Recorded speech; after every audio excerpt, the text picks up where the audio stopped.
ভারত তো আমাদের প্রতিবেশী দেশ, একটা বৃহৎ অর্থনীতির দেশ। ভারতের জিডিপির সাইজ প্রায় 4 ট্রিলিয়নের বেশি।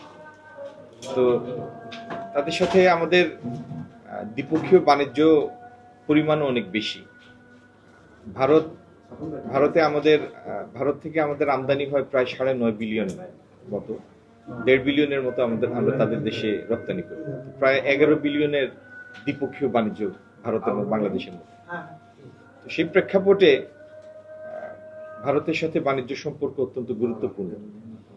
আমরা আলাপ আলোচনা করেছি ভারত বাংলাদেশ বাণিজ্যের বিভিন্ন দিক, আগামী দিনে যেসব বিষয়ে বাণিজ্যিক ক্ষেত্রে দ্বিপক্ষীয় সহযোগিতার ক্ষেত্র উন্মোচিত হতে পারে, এই সমস্ত বিভিন্ন বিষয়ে আলাপ করেছি। নায়াসিনামাইড ও স্যালিসাইলিক সমৃদ্ধ লিলি ফেস ওয়াশ যা ফেসের ডেড স্কিন সেল দূর করে দেয় দ্বিগুণ ফাস্টার ব্রাইটেনিং। স্থলবন্দর বিষয়ে আমরা আলাপ হয়েছে। স্থলবন্দরের ক্ষেত্রে সব বন্দর তো বন্ধ হয় নাই।